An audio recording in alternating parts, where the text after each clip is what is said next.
Балықтың пайдасы. Балық несімен пайдалы және ол зиянды болуы мүмкін бе?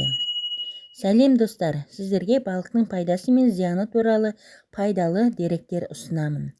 Балық көптеген адамдардың ең сүйікті тағамдарының бірі. Адамдар өзен, теңіз және мұхит балықтарын, ақ және қызыл, майлы, майлы емес балықтарды, яғни әркім әртүрлі балықтарды жақсы көреді. Адамдар оны кез келген түрінде жей береді, және ол қайнатылған, қуырылған, буланған, немесе көмбештелген, тұздалған, маринадталған, ысталған, тіпті шикі балық болсын өзінің ерекше дәміне байланысты кез келген адамның көңілінен шығып тәбетін ашады. Ет тұтынатындарға қарағанда балық жейтіндер көп. Өйткені тіпті ет жемейтін кейбір адамдар балықтың артықшылығы оның етінің құрамында екенін біле отырып балық жейді. Оның құрамында А, Д, Е дәрумендер мен кальций, йод, темір, магний, фосфор, селен, мырыш бар. Тауық еті секілді балықтың құрамында да адам ағзасы жақсы сіңіретін өте жоғары сапалы ақуыз бар. Ол өз кезегінде ағзаға қажетті барлық аминқышқылдарды қамтиды. Балықтың пайдасы.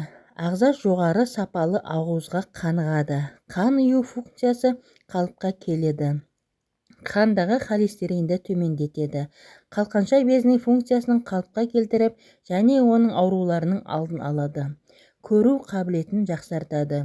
Жүйке жүйесінің қалыпқа келтіріп, жатты ұйқыны жақсартады және тітіркенуді азайтады. Өмір сүру ұзақтығын арттырады. Тері, шаш, тырнақ, сүйек пен тістің жағдайын жақсартады. Зат алмасуды қалыпқа келтіреді.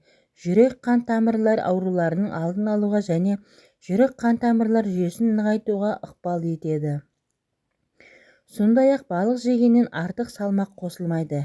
Тіпті майлы балықтың өзі құрамындағы майлы қышқылдардың арқасында салмақ қосуға ықпал етпейді, және оны тұтыну арқылы артық салмақтан арылуға болады. Сол себептен де диетологтар салмақ тастағысы келетіндерге көмбештелген немесе суға пісірілген балық жеуді ұсынады. Балықтың зияндылығы. Балық бірнеше аспектілердің әсерінен зиян болуы мүмкін. Егер балықтың өзі зиянды болса, оның құрамында зиянды және улы заттар болса, соның ішінде майлы балық, диарея және ішектің қатты ауруын тудыратын қоңыр балық, бурый, скалозуб немесе фугу, ит балық, кірпі балық, ай балық, спинорог, қырымдық мұртты балық, немесе морена, барракуда, немесе теңіз шортаны секілді балықтардың бәрі уытты, және олар сал ауруынан немесе тіпті өлімге әкелуі мүмкін. Егер балық паразит жұқтырса, балық көп жағдайда адам ағзасында құрттардың немесе басқа да құрттардың пайда болуына себепші болады. Сондықтан оны шикіде емес пісіріп жеген дұрыс. Егер балық дұрыс сақталмаған болса, балық тез бұзылатын өнім, және ол арнайы сақтау талаптарын талап етеді. Қақталған балық құрамында қатерлі ісік тудыратын канцерогенді заттардың артық болуына байланысты зиянды деп саналады. Бірақ суық қақталған балық аса зиянды емес, ал ыстыққа ысталған балықтарда канцерогенді заттар көп.